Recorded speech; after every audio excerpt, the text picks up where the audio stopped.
Hello, Avi. So nice to see you. I first have to say what a great CD this is. I've really been enjoying listening to this new disc, "The Art of the Mandolin." It's been such a pleasure. Thank you so much. Uh, I was reading the booklet notes to this CD, and it sounds like you got the audio for the disc just in time, just before the craziness of the pandemic broke out. Can you talk about the recording sessions and when exactly the last recording day was and how that whole process went? Yeah, so we recorded the album back in January, actually. So before the whole thing started, Mhm. and we were due to do it to release it in spring or in summer or in fall. We weren't sure exactly what. So actually, the recordings were. These are beautiful days always of recording. I love it so much because you get to play the same piece for 6 hours. And I can't like it more. You go so deep into the music, and we rehearsed a lot, and we played a couple of concerts to run through the music, and then we recorded. It was absolutely lovely. Then March, of course, the lockdown started and everything, and it actually gave me the time to edit it and to go into the process of post producing it in the way I like. So with a lot of time and no rush and a lot of edits and a lot of mixing. Um, so yeah, in a way, this is a result partially of these lockdowns and this Lockdown. pandemic. I mean, but yeah, no, it gave me the opportunity. Also, it kind of saved me from sinking into reading the news the whole days and being upset about all the concerts that got canceled. It actually gave me an opportunity to do music, to know that I'm producing something that was really helpful and nice. So that, yeah, it sort of leads into my next question. I mean, I don't know what it's been like in Berlin for the past few months, but I guess my sort of question is, what have you been doing since the lockdown? Well, one of the things is producing the CD, but you must have time to practice now too, right? That is true. I mean, ups and downs like everyone. And here in Germany, we had these two lockdowns. So we had actually quite a good time in the summer from June to November that I played quite a lot of concerts in Germany and Switzerland, in the Netherlands. But of course, I had by now 90 concerts canceled. Wow. And that was very upsetting, annoying. We all know that feeling by now, unfortunately. And yes, I mean, I use the time. I feel again, looking back. I mean, this is still a recurring event, but looking back at the time in the lockdowns, I felt that I practiced more. I felt that I'm going deeper into the music. I caught myself just before kind of getting in the in the mood of not doing anything. I said like, okay, this is an opportunity that will never return, and to go into the foundations, to revisit the building blocks of your technique. And I did a lot of this kind of work, and now I'm developing new projects. I'm always keeping myself very positive and very optimistic and looking into next year and years. Wonderful. Uh, the booklet for the Art of the Mandolin CD is great. You dedicate the disc to your teachers. And one of the things I found so fascinating is that I didn't realize this, but one of your first teachers was actually a violin teacher. Do you want to talk about that a little bit? Well, yes, I'll try to keep it short because this is the reason of the whole album is connected to this and of my whole identity as a musician. My first teacher was a violinist, that is true. He came to Israel in the 70s from the Soviet Union. And he was this virtuoso Russian Jewish violin, this kind of school of playing. Only that in my hometown where he ended up, there was no job for a violin professor. They already had a violin teacher, so they couldn't offer him any job. but he still wanted to work in music. And they said to him something like, look, we have these mandolins in the cellar, that we want to open a mandolin class, but we don't have a teacher. Would you teach that? And I think he figured, the mandolin and the violin, they are tuned in the same way. They have the mandolin has 4 double strings, but it essentially is the same tuning like the violin. So he figured he could learn, he could teach himself to play the mandolin and teach others. Now he taught himself the wrong way. This is the funny part, because I think he was looking. The left hand is like the violin, so the tuning is the same, like I said. But the right hand, between a bow and a plectrum and the pick, there is quite a distance, right? But I think his approach was very intuitive, and he just decided to hold the pick in a way that no one else holds the pick in the world. And it's funny because you see it on the cover of my album, and I deliberately wanted to use this picture because you clearly see that I hold the plectrum the wrong way, the way I was taught, which is, quote, quote, the wrong way. I mean, no one holds the pick like that. It's completely off. But it turned out to have great advantages, and opened a sea of possibilities, in my view, to playing the mandolin or to use the pick.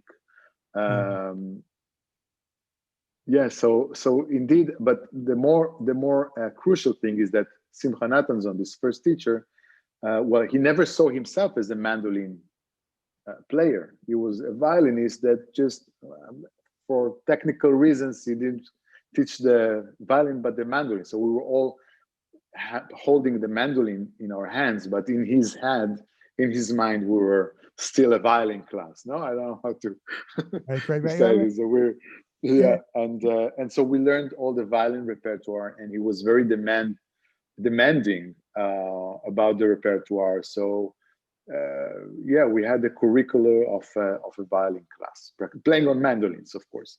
And that made me, still until today, I define myself first as a musician and then as a mandolin player. And it reflects in everything that I do, in all my discography up to this point. It's all arrangements of pieces not written for the mandolin, but gorgeous music written for other instruments. But for me, it doesn't matter until this album. This album, I really wanted to dedicate it to the mandolin.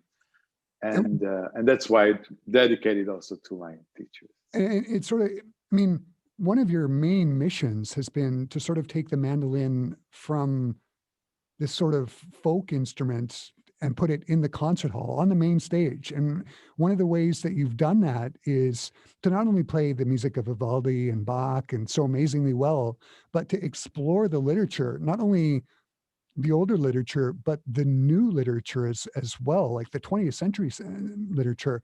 Why has this been so important to you? Like, what is it?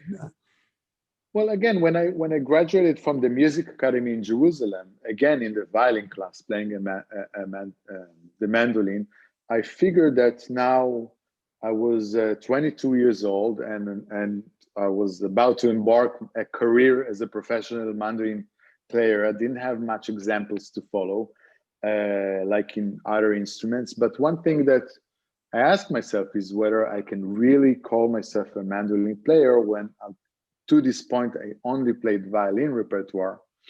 And I decided to kind of complete this part of the puzzle and go to Italy and study with a real mandolin professor for the first time in my life. Study the traditional technique that I ended up not using, by the way. I'm still using my old technique, embedding wisdom that I learned from this professor in Italy, of course.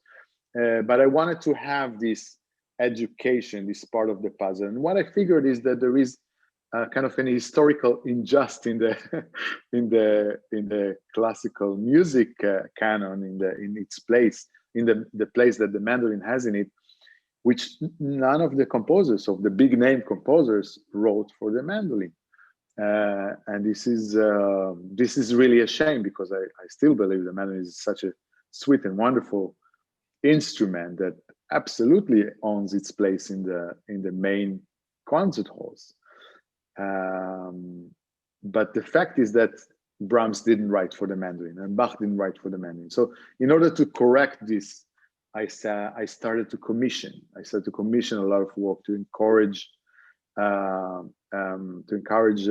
composers to write for the mandolin, hopefully to create a critical mass of high quality repertoire for the mandolin.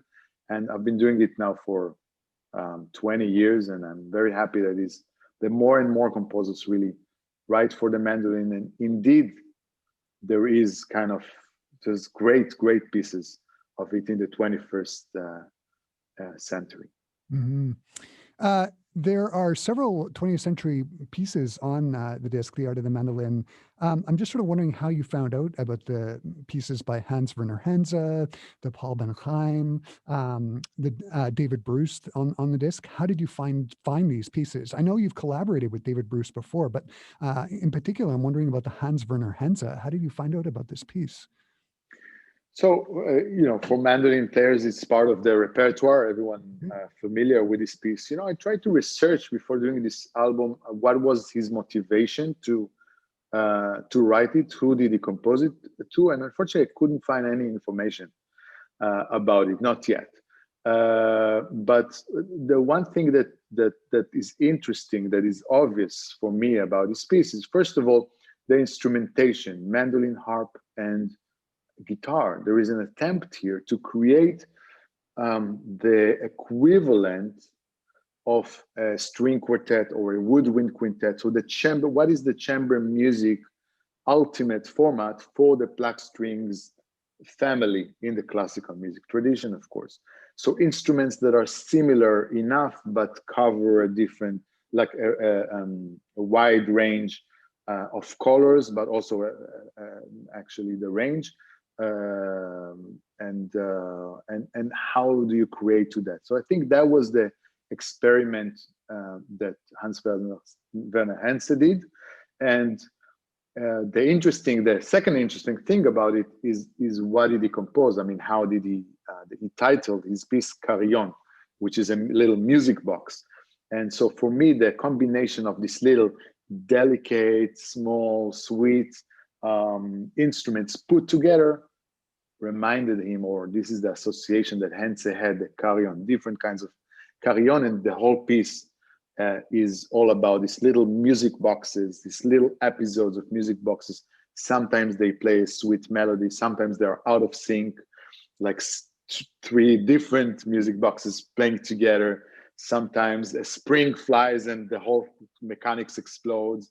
And it's really imaginative piece. I really rediscovered it on working on this album. And it's interesting. One of the fascinating things I found about the album is almost everything on the album is for plucked instruments. You've got theorbo, harpsichord, guitar, and you're talking about with the Hans Werner Henze, these different colors with the different plucked instruments. One of the pieces that it really carries over to effectively is the Paul Ben Chaim pieces. I mean, his music is, yes, there's elements of, Western music, but there's also very much a mixture of music from the Middle East and maybe, North Africa. And it's very modal. And yet, again, the Paul Ben Chaim pieces are written for, again, a group of plucked instruments, and he creates all these wonderful colors. Can you talk about that set of pieces? This is a very unusual, with a very beautiful, strange story with this piece. So just to give a background, Paul Ben Chaim is what considered in Israel the forefather of the classical, quote quote, Israeli music. So he was at the same time that Bartok did it for, well, slightly after, but with the same kind of idea or concept like Bartok did for Hungarian music, or De Falla did with Spanish music, and Villa-Lobos did with Brazilian music, with Piazzolla with the Tango Argentino.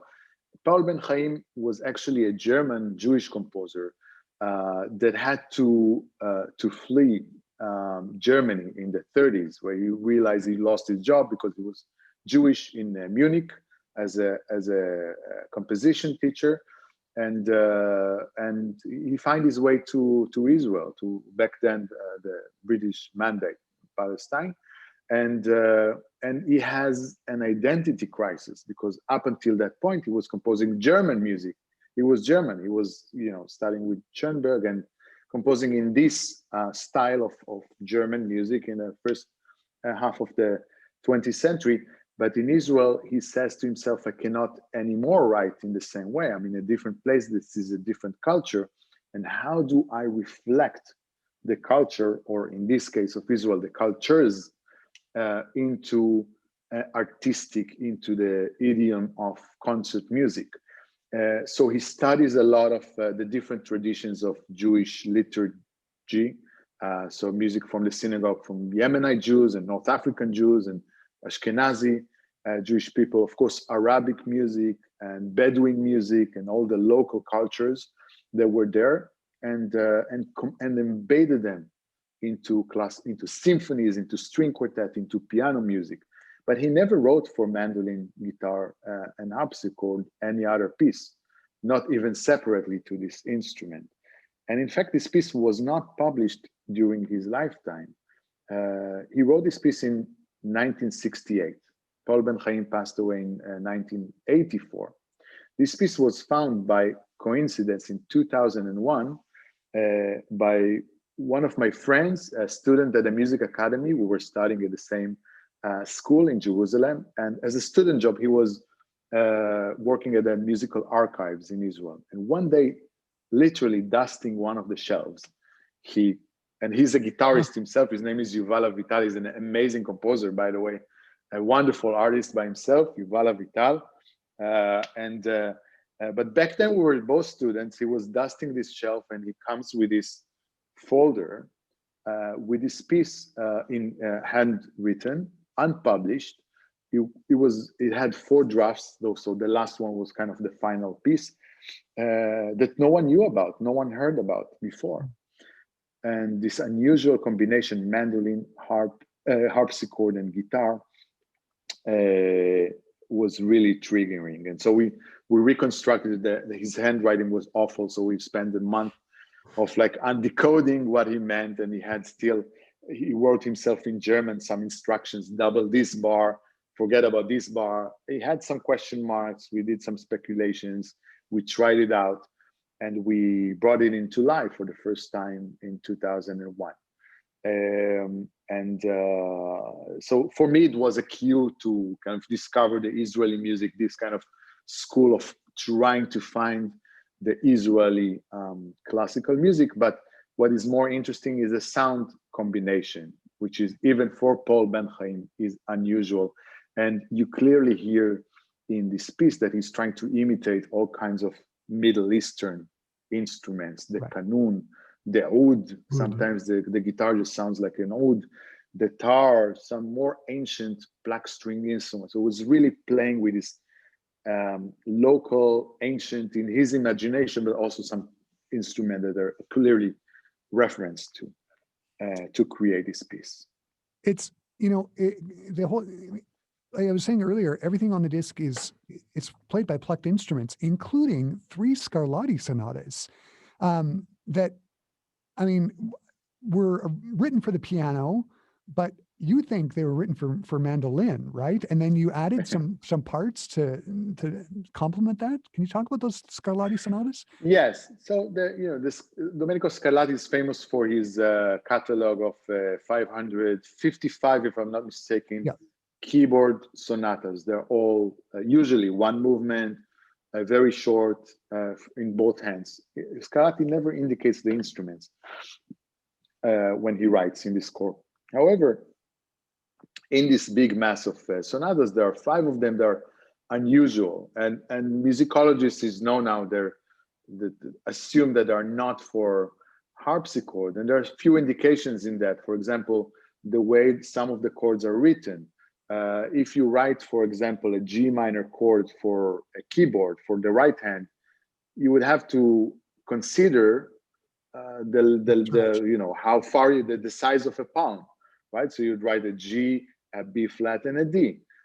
But if you write it for a mandolin or for the violin, an instrument that's tuned in fifth, so you would use the two open strings, G and D. This is a fifth. B flat is a six, and the G another six. It's impossible. There's two octaves between the in the poem. It's simply impossible to play it on a keyboard. But if you look at it as a mandolin player, as a violin player, it's the easiest chord ever for these instruments. So it is clear that these are not for a keyboard. And there are other indications. For example, he writes the numbers, like the numeric figures for a basso continuo, which he doesn't in the other sonatas that are really for keyboard. So it suggests that this is for a basso continuo group. Basso continuo group, according to the Baroque tradition, can be a cello, harpsichord, harp, tiorbo, whoever can play the harmony. And in this recording, I chose this combination of cello, harpsichord, and tiorbo. But it's really open to interpretation. It can be played in any of these instruments. And the right hand is the melodic part. So of course, now that it's clear that it's written for an instrument that is tuned in fifth, of course, the violinist says it's a violin, the mandolinist says it's a mandolin. But for me, there are some idioms, there are some stamps there that are so typical for mandolin playing, some arpeggi that if you played enough of mandolin repertoire, you cannot be mistaken that these are just very typical for mandolin. Add to that the Domenico Scarlatti Napolitan mandolin is synonymous to the city. And I don't have the proof, but I really truly believe that this was for the mandolin, it just fits so well. So for me, it was enough. I'm not a scholar, so I don't have to defend it in court, but this is what it comes out on the disc beautifully. I mean, the three sonatas work very, very well. Yeah. So one correction: this is also unusual because most of Scarlatti's sonatas are one movement. This is one sonata with three movements, which is another indication that this is different than keyboard sonatas. Huh. I got to ask about the musicians on the album. Now, rather than me butcher names, I'm going to have you sort of introduce them. And can you tell me how you met these wonderful players? I mean, the harpsichordist on the disc is like, the harp player is amazing. Like, how did you meet your musicians on the disc? Yeah, so I collected them throughout the years. The harpist is amazing. He's simply one of the best harpists. She plays Annalene Lenart. She's Belgian, and she plays the first harp in the Wiener Philharmoniker. And I've collaborated with her in different projects of chamber music. We played together in the past. Sean Shibe is a half Scottish, half Japanese classical guitarist. Very much interested in contemporary music, incredible technique and musicality. So he made a project all about hands, and this was the thing that I said, like, okay, I need you, I pluck you for my project, and that was a great choice. Izal Kershon is from my homeland, from Israel, and he was in the first ever group that I had, the professional a music experience, which was a trio with harpsichord, guitar, and mandolin that was funded after we found out about this piece by Paul Ben Chaim, with the person who found it, the guitarist. And Ofira Zakai is another friend from home, from Israel, with whom I recorded both of my Vivaldi album and my Bach album, and she is my first choice when it comes to theorbo. Always. So I was very lucky that they were all free in the 2 days that we had to record it. That was just lottery. That's amazing. I'll wrap it up this way. What's next for you? I know nobody's really sure when this whole lockdown thing is going to wrap up, but what's coming up next down the pike, as it were? Concert-wise, who knows? Well, every day I get cancellations, but that's okay. I'm working full steam on the next album, and it's so funny working on an album from creating the concept, collecting the material, then recording it, rehearsing, the post-production. People don't think about it, but it takes a lot of time, about a year and a half, So I'm very happy that this album now is released. It was a dream of mine for a long time, kind of catching my breath and going into the next recording project that hopefully will be recording in April, and may probably will be around Naples. I mentioned Naples as the Napoli, as the birthplace of the mandolin, something that is so symbolic to the town. There's some beautiful folk music. There's some beautiful Baroque music from there. And I'm collecting music now to kind of to see how I can create a listening experience that would be that would transmit the spirit of the city to the listener. Wonderful. Avi, this has been a real thrill for me. I've been a big fan for a long time. We play your recordings on the station all the time, and it's finally so great to meet and chat Wow. with the man behind Thank the you. mandolin. This has just been a real treat. I don't know how else to describe it. Happy Hanukkah. And thank you. Happy Hanukkah. Yeah, and all the best in 2021. Yes, indeed. Thank you. For all of us. Thank you. Thank you so much. It's a great disc.